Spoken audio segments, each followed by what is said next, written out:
Tanya Plibersek, thank you for talking to me. Back in 2007, you were asked about marriage equality and same-sex marriage, and you said that the ALP had no plans to support an amendment of the Marriage Act. What has changed since then and now? Well, I think the community campaign since then has been very strong and very convincing. We, of course, have made many changes to laws around same-sex couples, gay and lesbian, transgender and so on Australians over that period. In fact, we changed 84 laws when we were first elected in 2007. But I see this as the one piece of unfinished business that the nation needs to attend to. Why do you think it's become such an important issue to many Australians and now politicians? Well, I think at first a lot of our focus campaigning was on legal discrimination around tax, family benefits, Medicare, all sorts of practical discrimination that made a big difference to people's day-to-day lives. But over time, I think the symbolism of marriage equality has become stronger and stronger. As we've dealt with the other legal discriminations and removed them, this one great last piece of discrimination has become starker and starker. The other thing that of course has changed is nations so much like us around the world have changed their laws. Disaster hasn't happened. We've seen that all that's changed when we change the law to allow marriage equality is that people who love each other can get married. Your party policy at the moment is to have a free vote on the issue until, I think, 2019. Why not a binding vote? Well, traditionally there have been a range of areas that the Labor Party has had free votes on, and issues around marriage have been one of those. Euthanasia, abortion and so on have also been on that list. I think in the end this will have to clearly become party policy, because for me it's not an issue of morality or conscience, it's an issue of legal discrimination.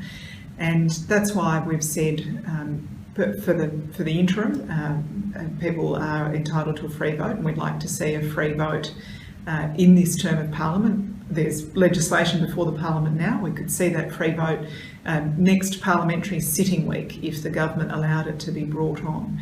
But in the long run, I think it's important for a party like us to say this is an issue of legal discrimination. We don't support legal discrimination against one group in our society. We're going to have to change it. Until recently, politicians of the major parties had largely dismissed the idea of a plebiscite or a referendum.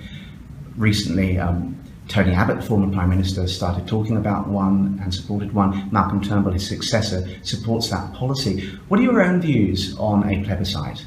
I think it's a terrible idea. I think it's a $158 million waste of money. I'm very worried about the sort of negative debate that it might engender in our society.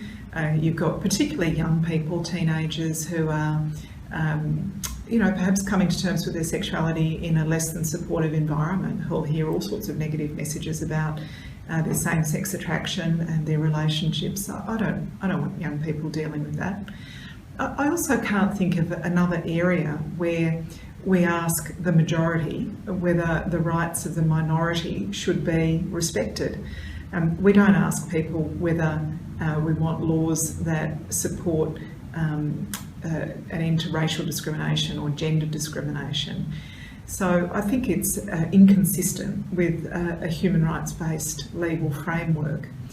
And at the end of the day, I think it was always conceived to be a delaying tactic.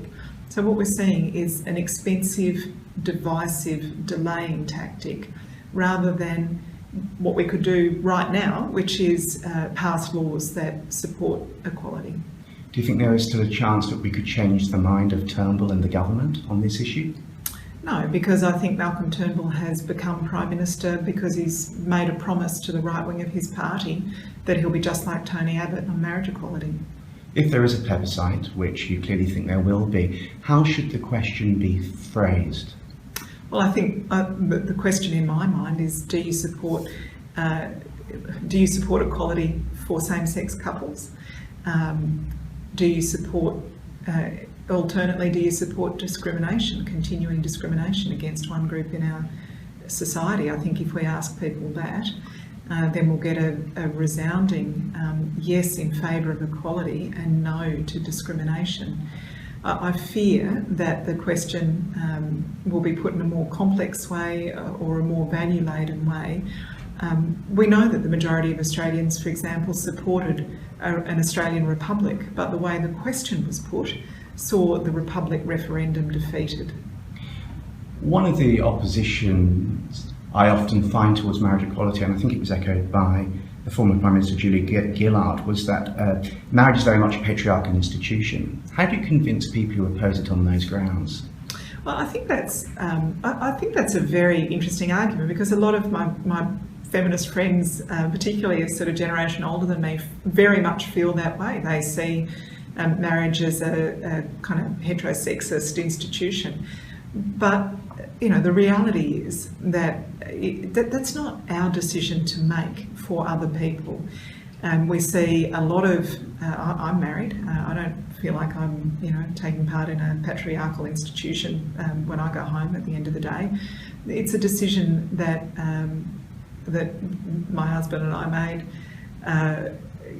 Why would I want to deny it to other people? I'm not saying that people must be married. In fact, I think that our legal protections for de facto couples, allowing same-sex couples all of the same legal protections and imposing on them all of the same responsibilities, I think that's a very big step forward for Australian society, and I'm proud that we've had those great protections for de facto opposite sex and same-sex couples for some time now. It's not for me to say whether people should or shouldn't have their relationship recognised legally by the state, or recognised by their friends and family in a ceremony. That's for couples to make their own decision. A lot of people have concerns about marriage equality on, say, cultural, traditional or religious grounds. How do you reassure them? Well, we have been absolutely 100% clear from the beginning that no religion will be forced to marry same-sex couples. If the religion has a religious prohibition, that's fine. That will always be respected. But marriage is not just a religious institution in Australia. It's a legal commitment that carries with it rights and responsibilities. And it's also something that a lot of people just want to share with their friends and family. And people shouldn't be denied the legal status of marriage or the recognition of their community if they wish it. If and when a plebiscite goes ahead, how optimistic are you that those who support marriage equality will win? Well, I'm optimistic that if the majority of Australians turn up to vote, then this next step towards equality will pass. I'm concerned that you'll have low turnout. I'm concerned that the debate itself will be a potentially very divisive debate. So I wouldn't say that I'm looking forward to or confident about the outcome of a plebiscite. What I would say is that we should have a vote in the Parliament right now on the legislation that is before the Parliament. That's the best way to go. With the plebiscite happening, or supposed to be happening, what do you think the timescale is for marriage equality here in Australia? Well, it could be before Christmas if the government made that decision, but a plebiscite undoubtedly delays this by some time. The proposal is that a plebiscite would be held after the next election. The next election could be, say, as early as March next year, could be as late as September next year. If it's as late as September next year, you're probably looking at a plebiscite not in 2016 but in 2017. Then it needs to go back to the Parliament. The Parliament needs to have a debate. I mean, the delays here, you're talking about a year, 2 years perhaps, even longer. And I think that is one of the great frustrations. We've been talking about this in Australia for some time. It's gone from being, I suppose, an issue, a second-order issue compared with discrimination in superannuation, taxation benefits, family benefits, Medicare, Veterans Affairs and so on, to being the major area of remaining discrimination. We know that there is enormous public support for this change. The delay is completely unnecessary. Do you think the campaign for LGBTQI rights ends with marriage equality? No, I think that, I mean, just as feminism continues, you know, we've won a campaign for equal pay. We won legal changes in the 1970s, but we've still got an 18% gender pay gap. I'm sure that there will still be issues of discrimination for LGBTQI communities, and so those campaigns will always be needed to ensure that there isn't discrimination, overt or covert discrimination in our community. But this is a very important symbolic step, because what it says is that our society does not accept legal discrimination, and I think that that's a very powerful message. One final question. How can people who support marriage equality get involved in the campaign? Well, I think the most important thing you can do are lobby your members of parliament, members of the House of Representatives and senators, and start by lobbying them for a vote now on the legislation that's before the parliament now. There's been too much compromise and too much delay. Of course, if there is a plebiscite, we're going to need all hands on deck. And the most important thing will be turning out people in the middle, people who are ordinary Australians who don't have a personal stake in this. They're not about marriage equality for themselves. They just don't accept legal discrimination against a group in our community. And that's going to be a real challenge, just getting the voter turnout for the plebiscite. But for the moment, I think our campaign should really focus on voting on the legislation that's before the Parliament right now. Tanya Plibersek, thank you very much for your time. Thank you.